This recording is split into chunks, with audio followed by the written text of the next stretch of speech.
was an elevator. I was paralyzed. Like so many prior abductee accounts, Kim recalls medical experiments happening around her. And there were these little short off-white beings, naked guys with big black eyes doing things to these people on these tables. And I didn't know if I was going to live through the night. I really thought that these people might be dead, and I thought that I was going to be next. So I started screaming, and a taller alien that looked just like these guys walked up behind me and slapped me on the back of the neck, and I started to pass out. Next thing I knew, I woke up. I was in a smaller room by myself on a table, and I'm completely disoriented. I don't know where I am. I don't know what's happened to me. In a series of semi-lucid flashes, Kim recalls the alien testing.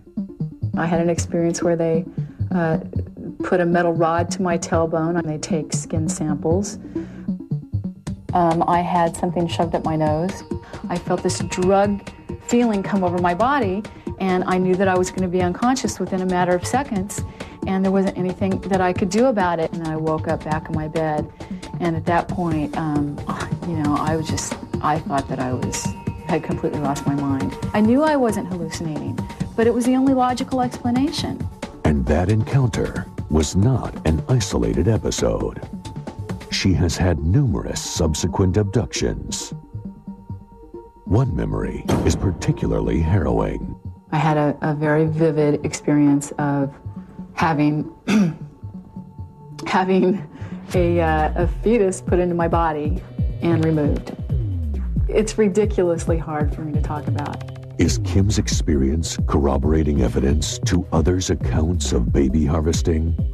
If so, why would an advanced race need human babies? One theory holds that alien evolution may have stalled, requiring human DNA for future development. Some people hypothesize that their planet or where they come from is arid and barren, and they've lost their own reproductive capabilities, so they are trying to find a new genetic stock with us. They do need our genes to propagate their own species. It's a recurring theme that we hear from a lot of abductees. They're studying us, they're studying our sexuality, our emotions, and they're using us for some design goal as the center of this experiment. Kim's story has been met with fierce skepticism. I know how crazy it sounds for a woman to say she's been implanted with an alien fetus. I'm an intelligent woman, I'm highly educated, I know how the world perceives it, but I'm sorry, it's the truth. To Kim and all abductees, the need for more research into the abduction phenomenon is urgent. Such study could either prove the reality of their claims or provide alternate answers for these troubling encounters. An extraordinary phenomenon such as this demands an extraordinary investigation.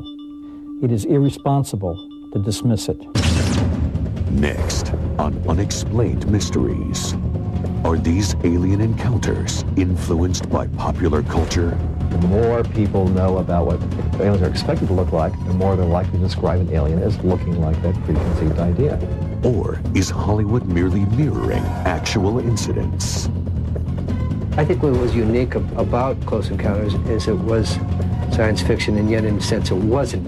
They can't tell the difference between whether it was a memory or a real event, or whether it was imagination.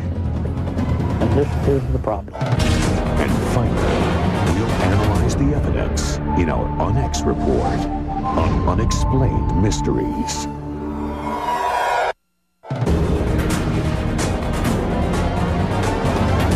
Unexplained Mysteries, Taken, the abduction phenomenon. With reported sightings and alien encounters growing each year, so too have the skeptical inquiries from non-believers. Notable among this group are a number of prominent psychologists who claim that the real root of the UFO phenomenon lies deep in the unconscious mind. It's what we call waking dreams. When people start to fall asleep, on many occasions, they have a peculiar mixture of reality and fantasy or dreams. And in this particular state of consciousness, which is an altered state, they see little aliens and they see spaceships and lights in the sky and so on. But others defend the technique for abductees in this fragile state. They appear to have been overwhelmed by an episode outside their own control and making, which leaves them in a post-traumatic state. It is this very condition that makes them vulnerable to suggestion. They can't tell the difference between whether it was a memory or a real event, or whether it was imagination. And this is the problem. That's very interesting. Either there's something very special about this fantasy that causes what otherwise does not occur, or it's not a fantasy. Others point out that abductions were scarcely reported before the science fiction boom of the mid-1950s carried visions of aliens into popular culture. This is a composite of what they look like. Larger eyes, smaller nose, no lips, no protruding part of the ear, no hair, and a gray tone to the skin. A New Hampshire couple, Betty and Barney Hill, made news by becoming the first to claim that they had been abducted by aliens. UFO experts point to the Hill abduction as a watershed event in alien evolution. But to author James Oberg, the case is notable for more earthly reasons.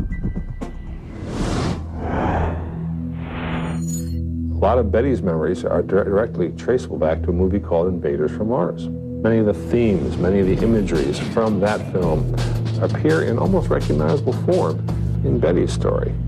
In the account, there was kidnapping being taken on board a flying saucer. There were needles being inserted into people's brains or other parts of their bodies.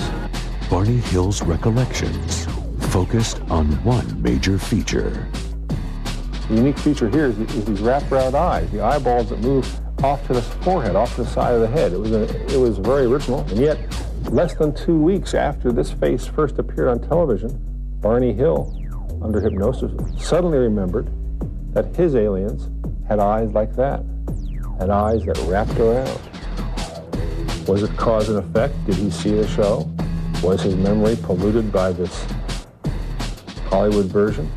Can't prove it, but the sequence is highly suggestive.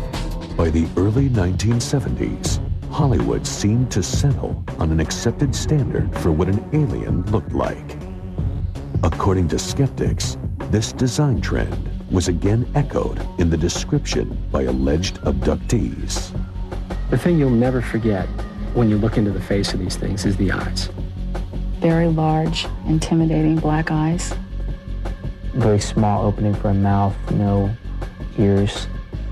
Tremendous head, very thin body, long arms. Yet, science fiction archivist Ron Miller traces images back much further. It comes from fairy tales, science fiction, film, a lot of sources. They go back decades, even a century or more.